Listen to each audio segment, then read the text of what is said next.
প্রত্যেক বছর নয় ইন্দ্রনগর কালীবাড়ি, যেটা খুব পরিচিত নাম, 24তম দেওয়ালি উৎসব আমরা উদযাপন করতে যাচ্ছি। তো এই উৎসবকে কেন্দ্র করে পাশাপাশি যে ক্লাবগুলির মধ্যে উৎসাহ উদ্দীপনা আমরা লক্ষ্য করি, সেটাকে পাথেয় করে আমরা 3 দিন ব্যাপী এই অনুষ্ঠানটা করে থাকি। বিশেষত আমাদের যেহেতু স্থায়ী মূর্তি আর আমরা যেহেতু শক্তির পূজা করি, এই দুইটার মিল বন্ধনে সমাজের কাছে একটা বার্তা দিতে চাই, যে বার্তাটা মানুষের মধ্যে শান্তি, সম্প্রীতি, ভ্রাতৃত্ব প্রেমটা বজায় থাকে। মার কাছে সেটাকে প্রার্থনা করি আমরা এই দেওয়ালি উৎসবটাকে পালন করতে যাই। যেহেতু দেওয়ালি উৎসব আলোর উৎসব, এই মন্দির কর্তৃপক্ষ প্লাস বিভিন্ন সামাজিক সংস্থাগুলি এই আলোর প্রতি একটু নজর বেশি দিয়ে থাকে। তারই প্রস্তুতি চলছে, আপনারা দেখতে পাচ্ছেন। মাকে নতুনভাবে নতুন আঙ্গিনায় কিভাবে সাজানো যায়, কিভাবে আর তো গতবারের তুলনায় আরেকটু কিভাবে সুন্দর করে মানুষের সামনে প্রস্তুত করা যায়, নতুন রূপে মাকে কিভাবে আমরা উপস্থাপন করতে পারি, তার দিকে একটু আমরা নজর দেই। চতুর্দিকে রং চলছে, সমস্ত কিছুতেই একটা নতুনত্বের ছাপ রাখতে চাই আর কি। আর পূজার যেহেতু আমরা 3 দিন এই দেওয়ালি উৎসবটা করে থাকি, তো অধিরাজ থেকেই মায়ের এই দীপাবলির উৎসবের শুভ আরম্ভটা করি আর কি।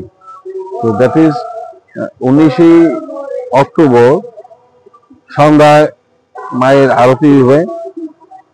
20 অক্টোবর এই কুমারী মায়েরা প্রসেশন করে লক্ষ্মীবাড়ির দিঘি থেকে জলানয়ন করবে।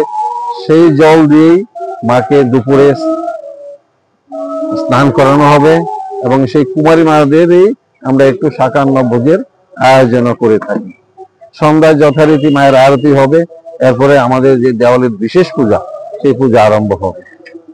এরপরের দিন দ্যাট ইজ 21 অক্টোবর কুমারী পূজা একটা বিশেষ ইতান রাখে, মাহিত্য রাখে, মানুষের মধ্যে একটা ইতানো থাকে, কি বলবো, উৎসাহ বেশি থাকে কুমারী মায়ের পূজা। তো আমাদের ইন্দ্রনগর কালী বাড়িতে প্রচুর পরিমাণে এই কুমারী পূজাকে রেখে ভক্তদের মধ্যে একটা আলোড়ন সৃষ্টি হয়, যে কুমারী পূজার এত ভিড়ের সমাগম হয়। প্রশাসনের কাছে তার জন্য আমরা অগ্রিম কিছু বার্তা দিয়ে রাখি, যে আমাদেরকে ল অ্যান্ড অর্ডারটা যেমন একটু পিসফুলি করা যায়, বা আমরা ম্যানেজমেন্টের তরফ থেকে অনেকটা চেষ্টা করি যে ল অ্যান্ড অর্ডারটাকে শান্তি শৃঙ্খলা কিভাবে বজায় রাখানো যায়।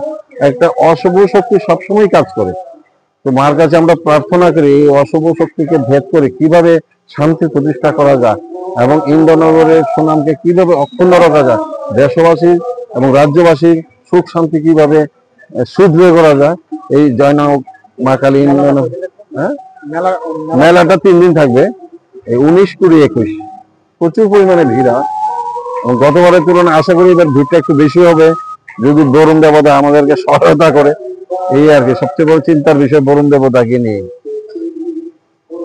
চ্যানেলের মধ্যে সবার এই দীপাবলির শুভেচ্ছা এবং আমন্ত্রণ গ্রহণ করা।